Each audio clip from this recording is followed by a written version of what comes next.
আমার প্রিয় ক্লাস 10 দশম শ্রেণী ছাত্রছাত্রীরা, তোমাদের সবাইকে স্টাডি ফর এডুকেশন চ্যানেলে স্বাগত জানাই।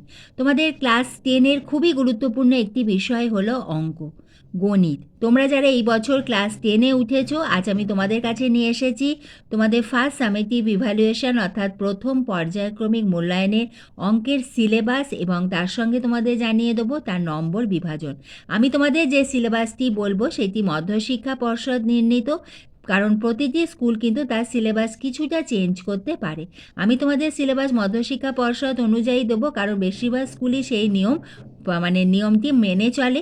তাহলে এসো প্রথমে আমরা দেখে নিই তোমাদের গণিত প্রকাশ বই থেকে তোমাদের অঙ্কের সিলেবাস। এবং অঙ্কের সিলেবাস আমি তোমাদের বলবো পাটিগণিতে কোন কোন অধ্যায় রয়েছে, বীজগণিতে কোন কোন অধ্যায় রয়েছে, সেইভাবে আমি তোমাদের খুব সহজভাবে বুঝিয়ে দেবো। সেজন্য আমি চাই তোমরা একটি খাতা এবং পেন নিয়ে বসো, এবং যদি বোঝো তোমরা লিখে নিও। প্রথমে তোমাদের জানিয়ে দিই যে তোমাদের ফার্স্ট যে ইভ্যালুয়েশন অর্থাৎ তোমাদের প্রথম যে ইউনিট টেস্ট হবে, সেখানে তোমাদের মধ্যশিক্ষা পর্ষদের সিলেবাসে রয়েছে প্রথম 10টি অধ্যায়। এই 10টি অধ্যায়ের মধ্যে এসো আমরা ভালোভাবে আলাদাভাবে বুঝে নিই যে আমাদের বীজগণিতের মধ্যে কোন অধ্যায় রয়েছে, পাটিগণিতের মধ্যে কোন অধ্যায় রয়েছে, এইভাবে আমি বুঝিয়ে দিচ্ছি। প্রথমে আমাদের চ্যাপ্টার 1 অর্থাৎ প্রথম অধ্যায় হলো অ্যাকচুয়াল বিশিষ্ট দ্বিঘা সমীকরণ, ইহা বীজগণিতের অন্তর্ভুক্ত। আমাদের বীজগণিতের মধ্যে আরও 2টি অধ্যায় রয়েছে, সেইটি হলো পঞ্চম অধ্যায় অনুপাত ও সমানুপাত, এবং 9 নম্বর অধ্যায় দ্বিঘাতকরণী। এইভাবে বীজগণিতে আমাদের মোট 3টি অধ্যায় রয়েছে, অধ্যায় 1, অধ্যায় 5 এবং অধ্যায় 9। এরপরে আসি আমাদের দ্বিতীয় অধ্যায় সরল সুদ কষা, ইহা পাটিগণিতের অন্তর্ভুক্ত। আমাদের পাটিগণিতের আরেকটি অধ্যায় রয়েছে অধ্যায় 6 চক্রবৃদ্ধি সুদ ও সমহার বৃদ্ধি বা হ্রাস। আমি তোমাদের এই ভাগগুলো এই জন্যই আলাদা করে বলছি, কারণ আমাদের যখন প্রশ্ন হবে তখন কিন্তু আমাদের পাটিগণিত থেকে এত নম্বর রয়েছে, বীজগণিত থেকে এই নম্বর রয়েছে, এইভাবেই আমাদের প্রশ্ন হয়ে থাকে। আমরা বীজগণিত এবং পাটিগণিত জানলাম, এবার আমরা জেনে নেব আমাদের তৃতীয় অধ্যায় 3 নম্বর অধ্যায় বৃত্ত সম্পর্কিত উপপাদ্য অর্থাৎ জ্যামিতির উপপাদ্যের অন্তর্ভুক্ত কোন অধ্যায়গুলি রয়েছে। তোমাদের প্রথম যে পর্যায়ক্রমিক মূল্যায়ন হবে সেখানে তোমাদের কোনো সম্পাদ্য নেই। তোমাদের যে অধ্যায়গুলি রয়েছে জ্যামিতি, প্রতিটি উপপাদ্যের অধ্যায়। 3 নম্বর অধ্যায় বৃত্ত সম্পর্কিত উপপাদ্য, এরপরে রয়েছে 7 নম্বর অধ্যায় বৃত্তস্থ কোণ সম্পর্কিত উপপাদ্য, এরপরে রয়েছে আমাদের 10 নম্বর অধ্যায় বৃত্তস্থ চতুর্ভুজ সংক্রান্ত উপপাদ্য। তা এরপরে আমরা দেখে নেব আমাদের পরবর্তী যে বিভাগ পরিমিতির অন্তর্ভুক্ত কোন কোন অধ্যায় রয়েছে।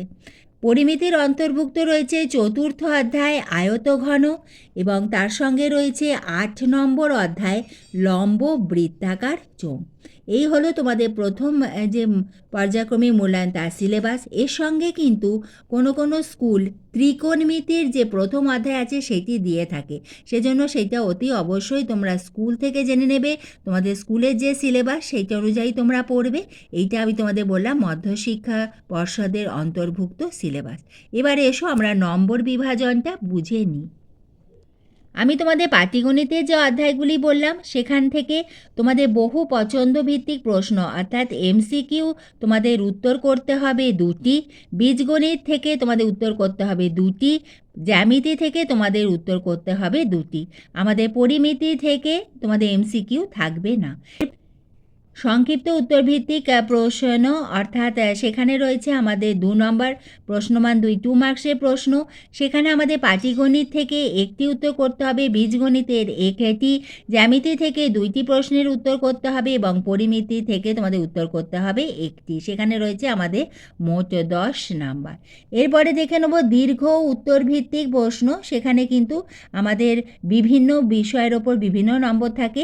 আমাদের পাটিগণিতের যে অধ্যায়গুলি রয়েছে সেখান থেকে আমাদের একটি প্রশ্নের উত্তর করতে হবে, বীজগণিতে থেকে আমাদের একটি 3 মার্কসের, একটি 4 মার্কসের এবং আরেকটি 3 মার্কসের উত্তর করতে হবে, তাতে থাকছে আমাদের মোট 10 নাম্বার।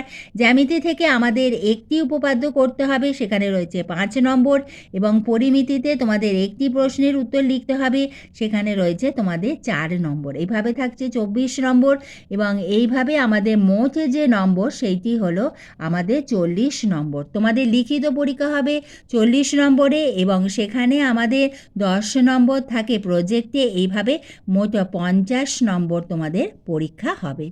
এবার এসো আমরা দেখে নিই আমাদের যে বড় প্রশ্নগুলি থাকে সেইখান থেকে আমাদের কিভাবে নম্বরের ভাগ থাকবে।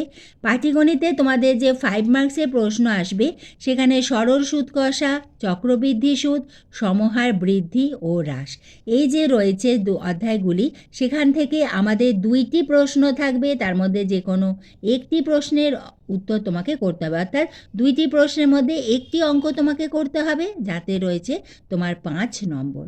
বীজগণিতেরটা বুঝে নিই।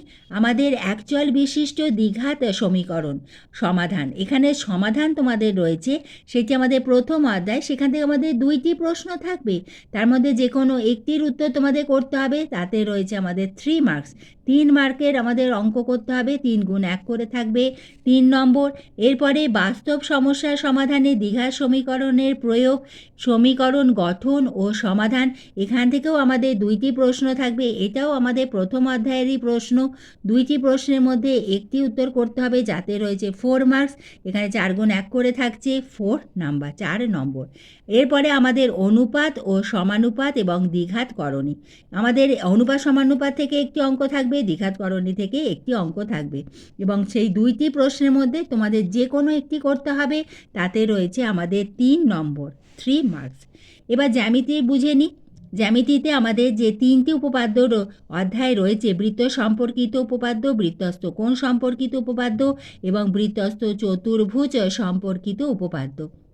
এই 3টি উপপাদ্যের মধ্যে থেকে তোমাদের যে কোনো 2টি উপপাদ্য আসবে, তার মধ্যে যে কোনো একটি উপপাদ্য তোমাদের করতে হবে, এবং সেই উপপাদ্যে রয়েছে 5 নম্বর, 5 মার্কস। এবং উপপাদ্য অতি অবশ্যই তোমাদের বইতে যেভাবে রয়েছে প্রদত্ত প্রামাণ্য অঙ্কন, যেভাবে বইতে রয়েছে সেইভাবে যদি করো তাহলে কিন্তু পাওয়া যায় 5-এ 5। এরপরে আসি পরিমিতি। পরিমিতিতে আমাদের 2টি অধ্যায় রয়েছে, আয়তঘন এবং লম্ব বৃত্তাকার চোঙ। এই 2টি অধ্যায়ের প্রত্যেকটি থেকে একটি করে মোট 2টি অঙ্ক থাকবে, প্রতিটি আমাদের 4 নম্বর করে, তার মধ্যে একটি অঙ্ক তোমাদের করতে হবে। এখানে 4 গুণ 1 করে রয়েছে 4 মার্কস। তাহলে আশা রাখি নিশ্চয়ই তোমরা বুঝতে পারলে তোমাদের ফার্স্ট ইউনিট টেস্টের অঙ্কের সিলেবাস এবং নম্বর বিভাজন। এরপরেও যদি কোনো অসুবিধা হয় অতি অবশ্যই আমাকে কমেন্ট বক্সে লিখে জানিও, আমি তার উত্তর তোমাদের জানিয়ে দেবো, বা আমার পক্ষে যতটা সম্ভব আমি সেইভাবে তোমাদের ভিডিও দিয়ে দেবো। ভিডিওটি ভালো লাগলে একটা লাইক করে দিও, এবং এর পরবর্তী ভিডিও আমি খুব শীঘ্রই তোমাদের কাছে নিয়ে আসবো।